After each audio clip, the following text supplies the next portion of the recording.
마태복음 1장 18절에서 25절. 제가 신학을 하기 전에 오산리 최자실 금식 기도원에 근무한 적이 있습니다. 같이 근무하게 된 한 분이 자신의 이름을 소개할 때 이런 말을 했습니다. 내 이름은 한 번 들으면 평생 잊지 않고 기억할 것이라고 하면서 자신의 이름이 두 문제, 세 문제도 아닌 한 문제라고 했습니다. 그분 말이 맞았습니다. 대부분의 사람들의 이름은 세월이 흐를수록 가물가물해지는데 한 문제, 이분의 이름은 갈수록 또렷해지니 이름 한 번 잘 지었다는 생각이 듭니다. 부모님이 그 자녀의 이름을 지을 때 그 이름에는 부모님의 바램과 그 소원이 담겨 있게 됩니다. 제 딸 온유 같은 경우도 제가 이름을 짓는 데 있어 자녀가 예수님의 인격과 성품을 닮은 삶을 살았으면 좋겠다라고 하는 마음에 주님의 마음인 온유로 딸의 이름을 짓게 되었습니다. 이렇듯 이름은 그 안에 의미를 내포하고 있습니다. 그냥 되는 대로 짓는 부모는 없죠. 2023년을 맞이해서 어느 날 그 온유가 말을 했습니다. 성서 유년 매일 성경을 큐티하고 아침마다 카톡으로 배달하는 말씀을 유튜브에도 올리면 어떻겠느냐고 했습니다. 유튜브에 올린다는 것은 저는 꿈도 꾸지 않았는데 온유가 진지하게 말하기에 그럼 어떻게 하나 고민하다가 그래 유튜브로 한 사람이라도 듣고 한 사람이라도 은혜 받는다면 나쁘지 않겠다라고 하는 생각이 들었습니다. 그래서 유튜브 검색명을 한 달란트 목사로 지었습니다. 앞만 봐도 저는 재능도 학력도 모두가 딸리는 한 달란트 받은 자입니다.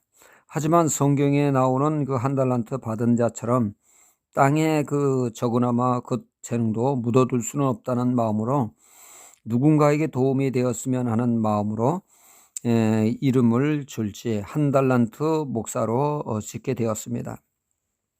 사람들은 이렇듯 이름을 지을 때 의미를 부여합니다. 하지만 하나님은 이름을 지어 주실 때 그 사람이 일평생에 걸쳐 이루어야 할 사명을 이름으로 지어 주시죠.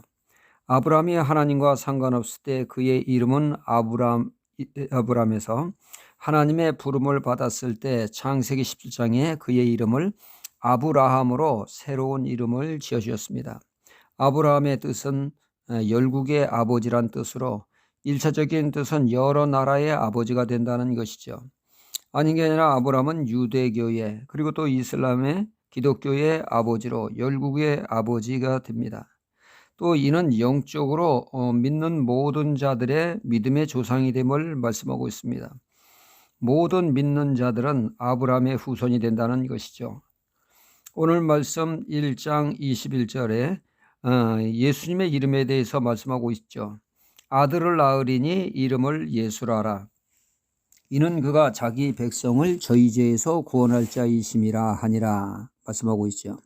하나님이 주님을 이 땅에 보내신 주 목적이 죄로부터 믿는 자를 구원하는 구원자 예수 그리스도가 되심을 알려주고 있습니다. 물론 주님은 각종 질병으로 고통당하는 많은 환자들을 고쳐주시는 구원하시는 치유사역을 많이도 행하셨습니다. 마치 질병에서 그 구원하는 자 같은 모습을 성경 곳곳에서 우리는 목도하게 됩니다. 하지만 주님의 주 목적은 바로 이 오직 죄로부터의 구원하시는 십자가의 사역이 주 목적이심을 이것을 이루기 위해서 이 땅에 오셨다는 것이 주님의 이름이 바로 예수에 녹아져 있는 것입니다. 주님의 진정한 사명이 무엇인가를 명확하게 말씀하고 있습니다.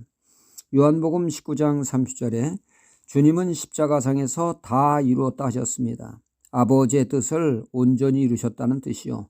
동시에 죄인을 구원하는 것을 완벽하게 다 이루셨다는 것이죠. 주님이 다 이루어 놓으신 구원을 믿음으로 받아들이는 모든 자들이 그리고 그것을 취하는 자들이 다 구원을 얻게 되어집니다. 요한복음 14장 6절에 예수님은 구원의 길을 닦아 누구든지 아버지 하나님께 나아갈 수 있도록 길을 열어 놓으셨다고 말씀하고 있습니다. 죄로부터 구원하시는 구원자 예수님을 우리가 널리 전파하는 우리의 사명을 잘 감당하는 하나님의 사람이 되어야겠습니다. 할렐루야.